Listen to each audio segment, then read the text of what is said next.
Why are businesses turning to fractional resources to become more competitive? With the rise of the gig economy and a new desire for versatility and flexibility, fractional resources are the new solution. Well, our guests, Ann Humes and Chris Keody, they're here to break down what fractional work really is and why it's becoming essential for small businesses and large companies alike. And with that, welcome back to the From Illumination to Innovation podcast. I am your co host, Shaniqua Brown, the president and founder of Elevated TA, a premier hiring partner for the public sector. And I am your co host, Stephanie Crain, also corporate mystic. And I am the owner of Tapas Innovation. And today we are extremely excited to be talking about a really, I think, both something that's on the rise, but also something that's been sort of like a hidden secret for some time for how small businesses can really accelerate their growth. Uh huh. And And forgive me, because it's kind of like the gig economy has expanded into corporate, so it's creating newer opportunities for corporate, like those in corporate, yeah, in the workforce, white collar. There we go. I was going to figure it out.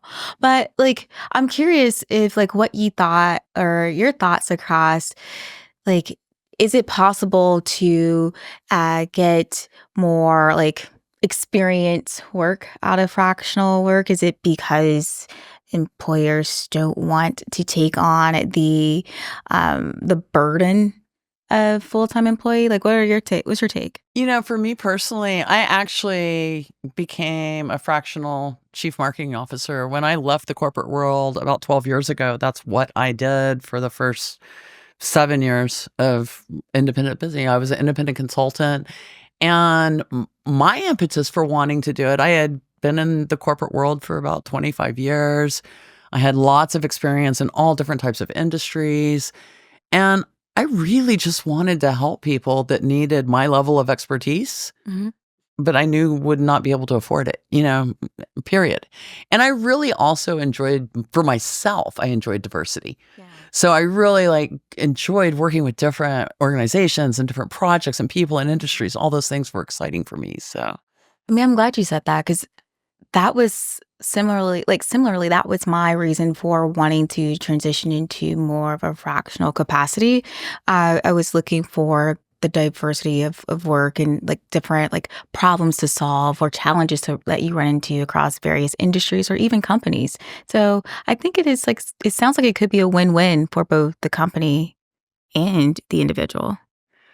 I'm very curious to see what our guests might have to say about this topic. Well, today we're going to glean the benefits of fractional work with Ann Humes and Chris Keody, who are transforming business partnerships by offering a full range of fractional services that deliver results.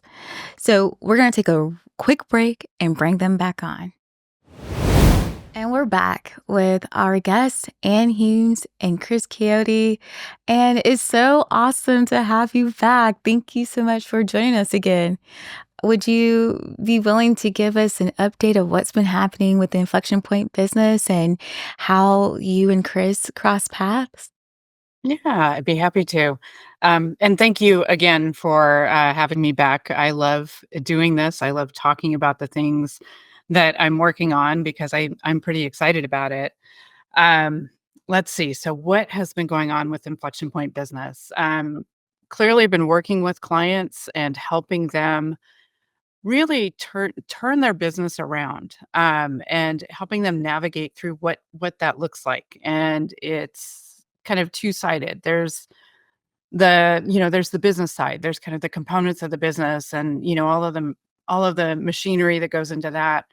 But then there's also the intangible side, and that's some of the emotional work and some of the belief work. And so to be able to work on both sides of that with a client, I think is just, I think I get as much out of it as they do, maybe, because you see that growth, you see that willingness to change and become something new, become the possibility that you didn't realize was even there.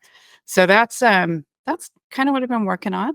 And Chris and I met in a networking group. We both joined a networking group together and sat down. Chris invited me for coffee, and we sat down and started talking. And it was just, I think it was, we realized that we just had a lot of commonality, a lot of synergies, a lot of similar experiences.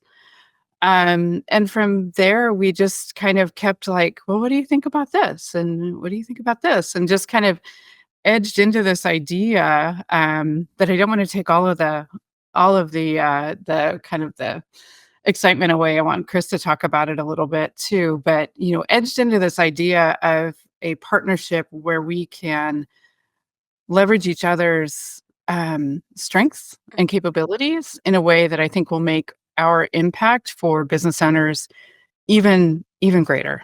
So Sounds a lot like Stephanie and I's Yeah, venture. I know. I'm thinking like, no, Shaniqua and I don't relate to that at all. So, Chris, I'm curious. Tell us a little bit about yourself in general. Just to kind of introduce yourself to our audience, and then maybe segue into where Anne was headed with that discussion. Sure. Long story short, I'm Chris Keody. I started my career in the restaurant industry. I got put in charge of expanding a chain of Japanese sushi restaurants. And so that was kind of where I cut my teeth in business. And very intense, very grueling work. We opened 10 locations in 2.5 years. I was in charge of opening 7 myself. I'm doing everything start to finish, from filing for the permits, working with the architects, contractors, building out the restaurant, hiring and training the employees, and then running the restaurant. And so every 3 months I was doing that brand new restaurant Amazing. opening. So after 2 years, I was kind of burnt out, Sounds like it. as you might expect. So I thought, you know what, I'm going to go start my own thing. I think I have enough of a master's in business now to go do that. Literal got with training by fire. Like Yeah. this. Oh, yeah. And so I got together with a college buddy of mine, and we were exploring a business in the cannabis space. And this was 10 years ago. So at the time, the cannabis industry, as a sort of highly regarded business, was very nascent, right? Most people didn't really think of it that way. So we sought to elevate the experience of the consumer, while also disrupting how the industry engaged in this kind of business, and also how they did the transactions, right? Because before that, it was sort of like hush hush, kind of very discreet. And one of the things we did was we started a cannabis delivery service in Los Angeles, and for us, it was all about elevating the experience. So our drivers would dress in suits. They would deliver in a nice gift bag, and uh, passersby would be none the wiser, right? So discretion was a priority. And the least talked about thing, which I have to say that at the time, was going into a cannabis shop was challenging for women, because in Los Angeles it'd be down the stairs in the back corner in a dungeon someplace, and you're going by yourself, hopefully not, and it's just really uncomfortable. And then you have these men who work in the shop who are 6 feet tall, and you don't really know them, and they're kind of flirting with you, and it's just a really uncomfortable experience. So Mhm. one of the things we sought to kind of overturn was just that, right? Just that whole uncomfortableness. And it doesn't matter if you're male or female, that experience can be uncomfortable to begin with. So for us, that was a huge priority, making sure that our customers felt comfortable engaging in that kind of transaction. Fast forward, we ran the company for about 4 years. I'm not a consumer. So for me, I wasn't really excited about the regulatory changes going on in California at the time. And my partner had some personal situations where he had to step away from the business. So we thought, I think this is time. The writing's on the wall. Let's get out of this thing. So we sold the company, And the cautionary tale I like to give, which is kind of related to what we're talking about today, is we didn't really do it the right way. We didn't hire anybody to help us. Half jokingly, I like to say that we felt like we watched enough Shark Tank to know how to do it ourselves. And it just wasn't done right. So going forward, I just thought, if I ever get into the situation where I have to sell a business, I have to be sure to bring somebody in who knows what they're doing. So after that, I kind of bounced around a little bit, got involved in a few different industries, hospitality. I ran a creative agency for a couple of years. I ran a hotel for a couple of years. And finally, about during COVID, I thought, you know what? Let me go help other business owners, because that's the thing that I feel like I can contribute. That's the value I want to contribute. So kind of like you, Stephanie, I started independent consulting, right? And funny enough, at that time, I didn't view myself as a fractional person, right? I just thought, I have this experience in business operations, business development. Let me just go help other business owners and share with them what I know and what I can do. And funny enough, I had a client who said, we need an ops director, but we don't need a full-time one. And I said, yep, that's me. So I'll come in, and it's great opportunity because I don't want to be full-time. I like the variety. Everything you said was like, we were connected there. And that's kind of just how I got into it. So I ended up landing a client who, funny thing was, they said, I need an ops director to come in to help me restructure the business so that I can exit. And I was like, okay, sure, I'll help, right? And I didn't really think twice about it, but about a year into that engagement, bells were ringing. I was like, ding, ding, ding, wait, exit, fractional, right?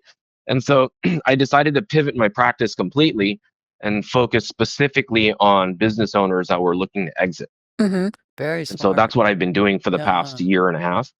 And when I met Anne, we were both we were both traveling down different trajectories, but eventually our paths were going to cross. And so finally, when we met, we kind of had this discussion about, well, what's been your experience? Well, here, blah, blah, blah, right? We got to know each other a little bit. And then we started talking more because we started commiserating about the things that clients were struggling with.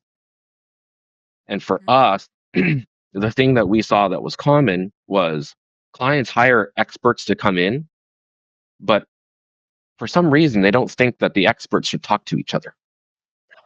Right? That's so smart. You're so on point with that. Well, let's hold that thought, Yeah. because we have some questions to dig in deeper about that. Yeah.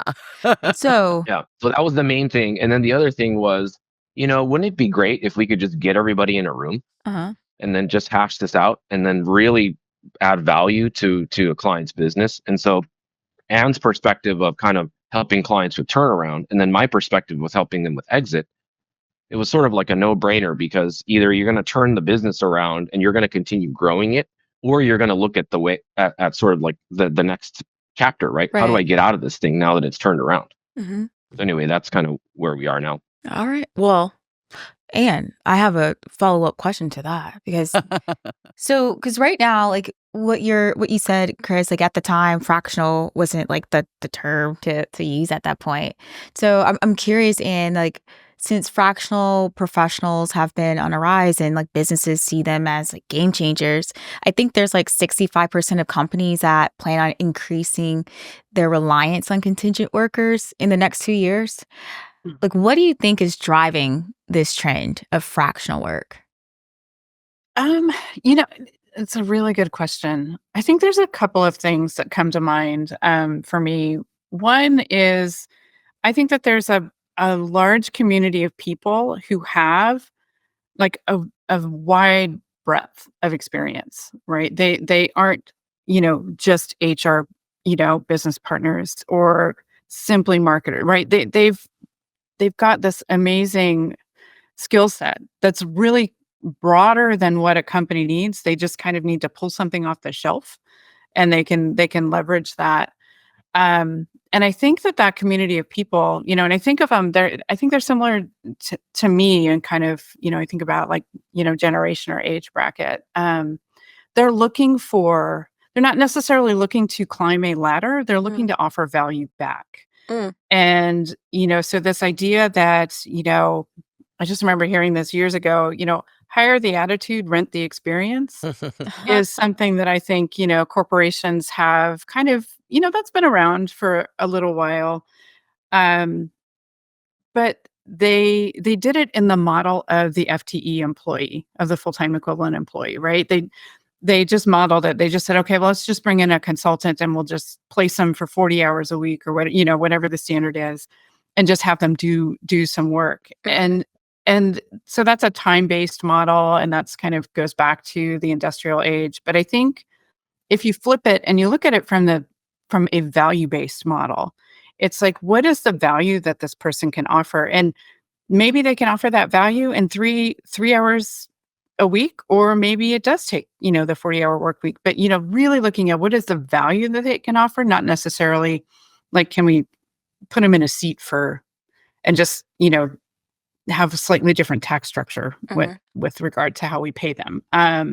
So I think those are some of the things that are driving it, right? So there's a lot of people out there with the skills. There are a lot of businesses that I think need these skills. And I think one of the things that Chris and I are working on is trying to help businesses realize that they need it. I think sometimes businesses kind of, operate in an echo chamber. They're not really thinking broadly because the business owners are so stuck in the day-to-day that they don't, they just don't pull back and go, wait, you know what?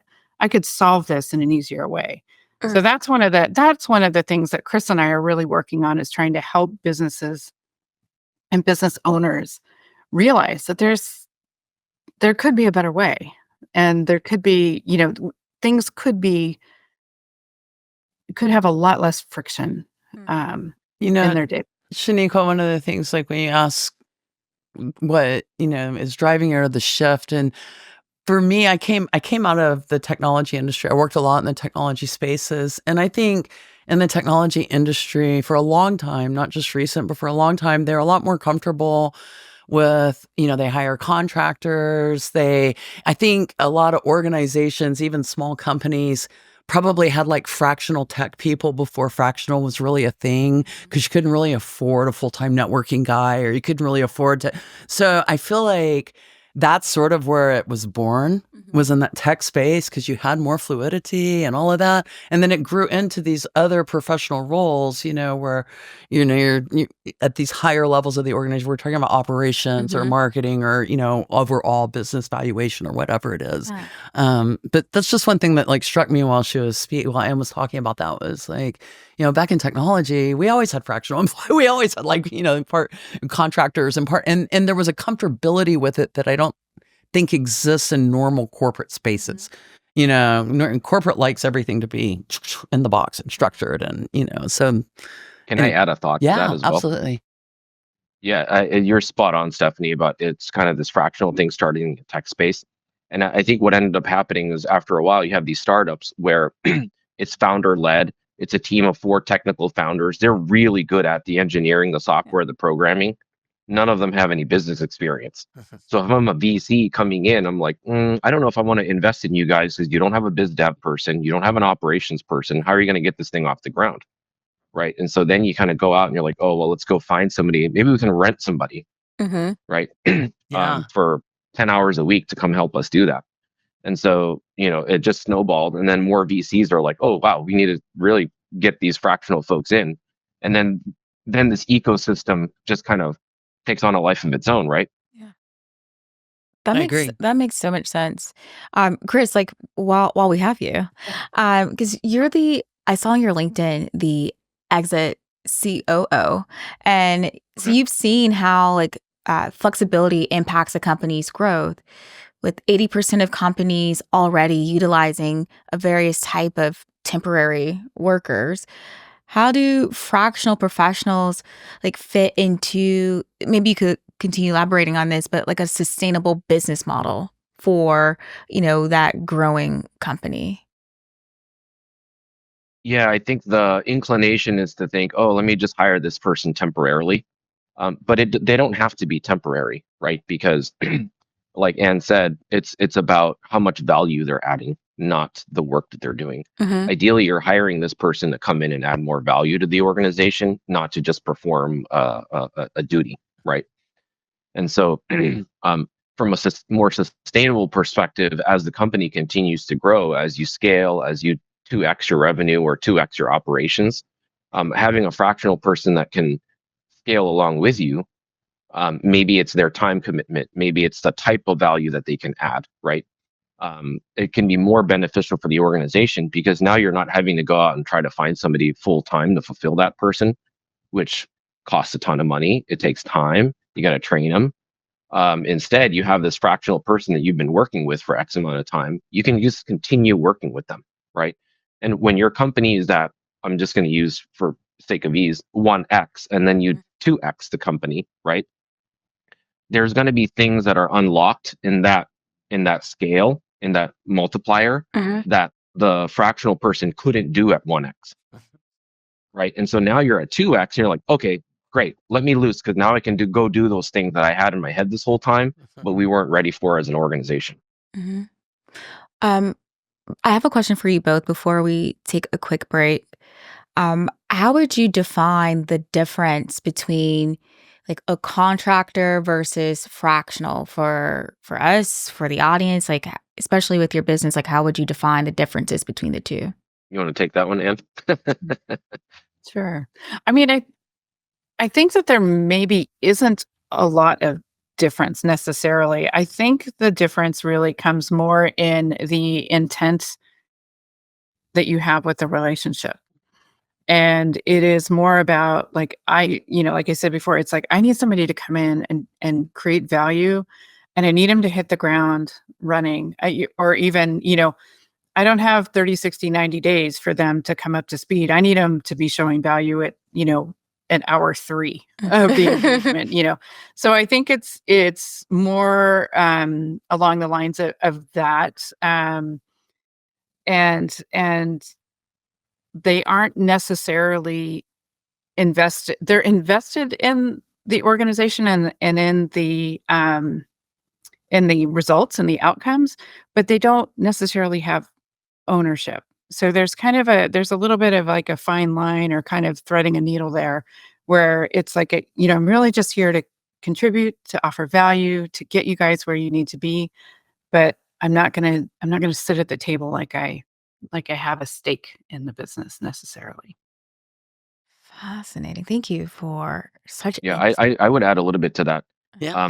I think that I think Anne's right. There's not really much of a difference. Uh-huh. There's a difference in the business owner or the leadership team's mind, Mm. right? Because when you say contractor, immediately I jump to subordinate, right? When I say fractional, my mind jumps to executive, right? And maybe that's a PR thing that the industry has to kind of overcome, right? Hopefully that changes. But most of the time when people hire a contractor, they're hiring that person to come fulfill a role that's already predefined with metrics, with KPIs, with blah, blah, blah that they have to perform to. Whereas a fractional, the relationship can be a little bit more dynamic, a little bit more fluid, where they're bringing this person to come in and achieve a result. Maybe those KPIs have to be determined by that fractional person, right? They have to come in and maybe they're building out a division, for example, right? I see. And so how do we measure success in building this division? Well, let me go figure that out, and then I'll come back to you and let you know, right? Yeah. Whereas as a contractor, the expectation's different. Like, hey, you need to achieve this. I'm also just going to throw in, I come from branding and PR space, and, consultant became kind of a dirty word. And it also became very nebulous in a particular way. And with what I found with fractional, it's like a fractional, what? A fractional that, like you're really defining how, what you are and how you show up. And it's not so nebulous and sort of random of like consulting. And I think, because you could ask the same question. What's the difference, is fractional or consulting different or the same? No, I mean, it is the same. You're consulting. Then you're asking, is consulting and contracting different? Mm-hmm. I mean, it is all very subtle and nuanced, but I do think that it's relevant. Like, we're using this language to try to elevate. Mm. I'd say from an HR perspective, it comes down to the contract that you're signing. Because I love how we contract, hop. I love the points of view. That's my favorite. you could be a contractor and have a W-2 through another organization or Mhm. directly, That's right? true. And it has it stated out and it's maybe more hourly. The consultant could start to get into the value base. Yeah. And then fractional, I'd assume that you're driving that conversation. I think that's an interesting thing that we should maybe pick up on in our next segment. We'll be right back, y'all. Curious how illumination sparks innovation? Join us on the FITI Podcast, where we dive into leadership, culture, and more. Tune in bi-weekly on Thursdays on every major platform and find our channel on YouTube and subscribe for more illuminating content. Vibrate higher. All right, everybody. And we are back with Chris and Anne, and we are talking about fractional forces and how much they can help your business accelerate its success. And we have the lovely Anne Humes and Chris Keody here with us, and we cannot wait to dive in more about their partnership and to Stephanie's point, how they can help businesses like yours. Um, so so Anne, you and Chris, you're partnering, offering fractional services.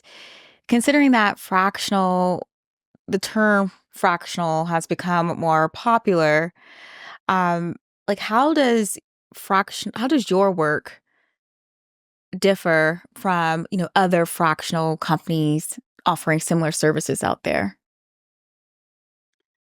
Um, and I think kind of Chris alluded to this before. I think that what's out there right now are an awful lot of lone wolves trying to figure this out and trying to find a path on their own. And I think what Chris and I are offering is a way to think more holistically across the foundations of the business to say, here's, we've done an analysis of your business. We've looked at it. Here's a strategy to go forward.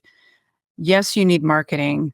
Um, and we'll place a marketing, fractional in your organization, knowing that that's not going to necessarily be enough because you can have a great marketer come in, they can generate thousands of leads, but if you don't have somebody to hand those leads to and close those deals, right? That's just money that you've spent and that was wasted. So, this idea that we think about the business from the foundational aspects of what that business is and place fractionals as needed in places where there are gaps. So, kind of looking across it from that perspective and also, providing, sourcing really strong fractional leaders and executives and resources that have gone through a foundational training course. So they know, so they have a methodology that they can bring to the company. And it's not meant to be cookie cutter, Yeah. but it's a way to give them a framework to snap into so they can hit the ground running. And if I'm not mistaken, Anne, I recall that you have an L&D background, learning and development background. Can you Yeah. add a little bit more about that? I mean, I'm sure Well, our audience know. just put the big under construction across across my screen, but we are working on that. But yeah, I have been in corporate training and development for the better part of the last 15 years. So I really, I have the background to really create this, fractional academy to get the resource, again, it's to get them. I'm not going to teach, somebody has a background as a chief financial officer how to be a chief financial officer. I'm going to assume they know how to do that. But I am going to teach them some some foundations that they can bring in as, like I said, as a framework that they can then, snap to when they get to that client and they can hit the ground running.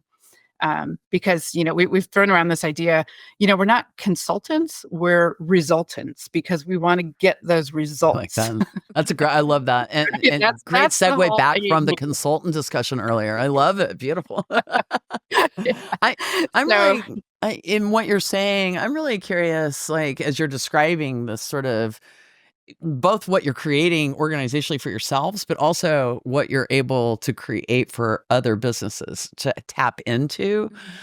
mhm, What when I guess when we're thinking about like fractional the businesses that are most benefit from these types of services, like do y'all have like sort of a sweet spot business, or is it, mm, any organization can work with fractional resources, or there's some that you really recommend to kind of start with? I'm just curious, like the positioning yeah. for Yeah, that. honestly, we're trying to actually bring fractionals to be a little bit more accessible to smaller businesses. Mhm. I think the inclination right now is, you have to be funded or you have to have deep pockets to hire a fractional person. And I think that model is just not sustainable because there's so many people getting into this fractional space, right? As operators, not as clients. And so for us, the ideal size, couple of owners, right? One or two owners. What I like to say is simple cap table, right? We're not looking to work with businesses that have 15 investors and shareholders and there's board of directors and blah blah blah. We want to be able to make an impact quickly by interacting and engaging with the decision makers directly. Um, And then as far as size, it could be anywhere from 5 employees, 10 employees, maybe 20 or 50. But I think beyond 50, you're getting to a point where, the company's getting bigger and bigger, and it's a little bit more challenging to work with owners. I think that makes sense. I mean and that's when I was doing a lot more fractional work, I was really targeting companies that were like 50 employees or less. And I agree with the owners, like wanting to just really work directly with the decision makers because they're really, and plus, you had mentioned earlier about how you can grow and expand with a company. And there were times that the company might like outgrow, I would help hire a marketing team or help transfer that into something more direct over a period of time. And so it does create a lot of opportunity. You have that insight and then stay on as like an advisor ongoing, from a higher level. And so that's, yeah. I will also add, like, from I guess, a benefit for the individual fractional professional.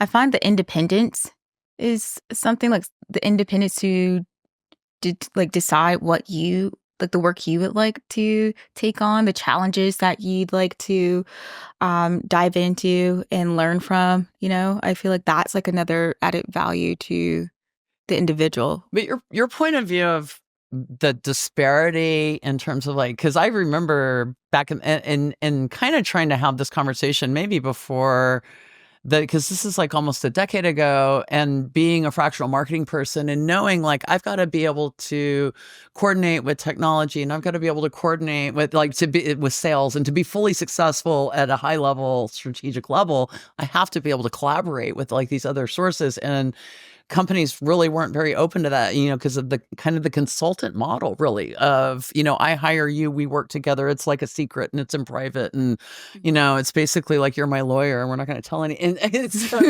I think that what y'all are doing is literally, you're really next leveling it truly, because it could be lonely. Like, even though you have the independence, the shadow of that is the loneliness of like, I want partners and collaborators and I want to be able to like bring in the resources. And so I love y'all's vision of like, let's not just, show up as like one individual, but let's truly like identify what are the fractional needs of the organization. I think that's a really brilliant way to look at it. And then also bring that continuity to the resources by adding the training and the kind of, I don't know, the quality, I guess, development of that. So. Yeah, and one other thing that we'll be offering is actually coaching for those leaders or owners or decision makers. So really helping them kind of refine their thinking about how their business is operating. And I think that that's another place that I think sets us apart as well, because that's so important, right? You can't, you just can't have a business grow and explode if the owner's mindset isn't coming along with that. So I'm pretty excited about Definitely that piece. creates challenges.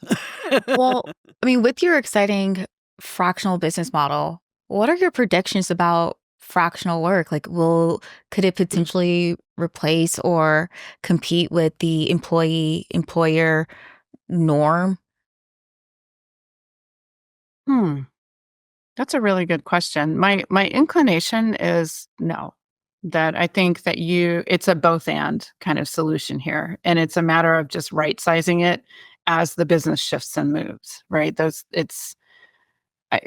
one thing that I think everybody wants is stability and no change. And we all know that everything is changing all the time. So it's just a matter of just kind of what's the configuration for things right now that makes sense, and we'll address and reevaluate, going forward.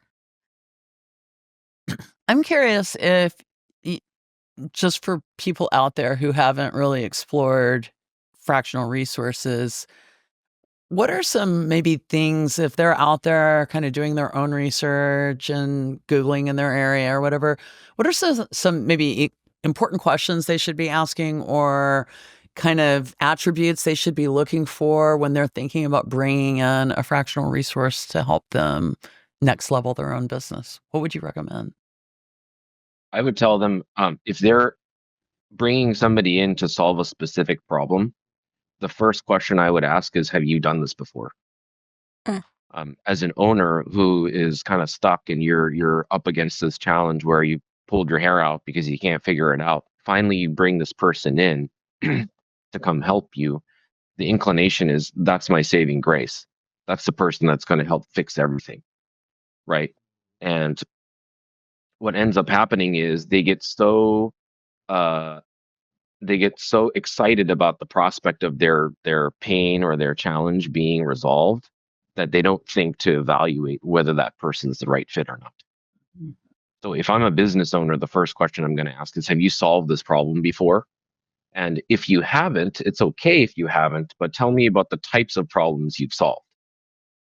That's the first question I would ask. And then from there, some criteria that I would use to evaluate if a fractional person's a good fit for your organization is how do they view the business, the industry, just the overall landscape of where you want your company to head, right? Are you in alignment? Because 1 degree of alignment today can result in many degrees of alignment in the future. And so if that person doesn't align with how you think about business, where you see the industry heading, then it's going to be doomed for failure. Not to be pessimistic, but No, I've seen that happen before. I And think I've experienced personally myself, just not evaluating clients well enough, right? And then you go down this path, on the opposite side for fractionals. If you're trying to evaluate clients, um, make sure you know that you are aligned in business first. And then there's also the personal element. Do you like working with this person? Do they just rub you the wrong way from time to time? Those are all things that they're not a big deal right now, but in 6 months when you're neck deep in the engagement, those can become challenges for both you and the client. I think those are all great insights, especially the alignment that resonates with me deeply. It's what I'm always trying to help people do, is find that alignment. So that's great. It's really important to take the time out to evaluate on both ends whether or not it's going to be a great fit. I like that. It's important. Yeah. Well, we're going to transition to the myths, misconception, or matter of fact. So, just to remind you both of the question here. And with myth, misconception, or matter of fact, I'm going to ask a question, and we're all going to share our opinion whether we think it's a myth, it's completely false, misconception, there's some truth to it, or matter of fact, it's definite. So, And we might all disagree. yeah. And let's do like maybe like 1 to 3 sentences, like rationale explaining like why we think so. Okay. Myth, misconception, or matter of fact is hiring a fractional professional just a temporary fix for businesses that cannot afford full-time work. Who wants to go Myth. first? Go for it, Chris. What'd you say? Myth, absolutely myth. Oh, tell us. You're hiring a fractional to come in and solve a problem, make an impact, but that doesn't mean that you can't afford to hire a full-time employee in that role. It just means that actually I'm on a client engagement right now where a client has hired a fractional person to come in specifically to manage a joint venture, and then that person is going to be backfilling that role with a full-time employee, right? So actually, this is a good example of myth. Mhm. What about you, Anne? Um, yeah, gosh, I have such a hard time with like it's definitely this. Um, I would say sometimes it is a temporary fix, but I think most of the time it is a right sizing for where the business is in order to get the business to either the next stage of growth or the stage of exiting, right? So it I don't think it always has to do with the affordability of hiring somebody. It has more to do with like what is the right size for this right now? And hiring somebody with yeah, it just so I don't know, what does that make that a misconception? Mhm. Maybe it's just I think it's a gray area. Yeah. Maybe it's something that we can work on illuminating. Hmm. Well, so far we have 1 myth, 1 misconception. Stephanie, where are you? I think it's a misconception. I think that that happens. Like Anne said, there are some people that make that choice based on affordability, but I think that there's so many different reasons why you might want to bring in a fractional resource that it, to just assume it's because of one thing or another is sort of is just limiting, I guess. So I just think that there's a lot more to explore there, and that's why I think it's a misconception. But I do think that there's some truth to it too.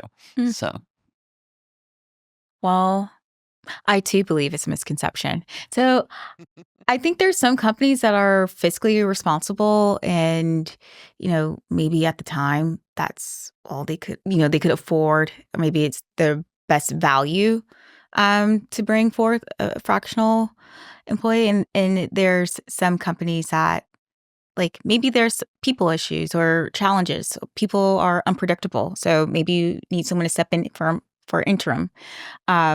So I think there's a myriad of reasons why fractional work could be the best idea, not just because they're unable to afford actual full-time talent. But yeah, thank you so much for participating. So it sounds like 75% of us believe it's a misconception, 25% is a strong myth. Thanks, Chris. He was the one with the actual example though, so I don't I know know. he I don't had know like a real where that time. feels. He literally had a real time. You're right about that. So maybe Chris is right, but we all could be right. We'll eliminate. It's a Well, matter of perspective. It is a matter of perspective. Chris had the hard. I don't like to judge things as right and wrong. Just sort of, does it work or It not work? is. And for me, this worked beautifully. So, as we're wrapping up today, thank you both again for sharing your professional insights and more about the work that you're doing in the fractional world. And we're both looking forward to seeing like how things move forward with your venture. Is there anything that you'd like to? We're going to do takeaways? Yeah, we're gonna do takeaways. Is there anything you'd like to leave with our audience? Maybe starting with Anne. I think, I think the thing is for for business owners to be thinking about how can they increase their freedom from their business, and is a fractional resource the way to do that, right? And that freedom can be financial freedom, freedom of their time, their purpose, and also in their relationships. So, I want to see more business owners kind of shifting their mind to like, what will give me that freedom? It doesn't mean necessarily that they'll be working less, but they might be working on higher level order type things. So, and that's really where I think a fractional can come in and just really accelerate that process for them. So that's what I want to leave with. What about you, Chris? What's your takeaway? Yeah, actually, what I have to say is supplement to Anne. For business owners and for fractionals. For the business owner, um, as you consider what you need to achieve freedom, consider that in your company, in your business, the best way to do that is to begin down this path of transferring authority, Mm. right? And I say transfer of authority, it's different than delegation.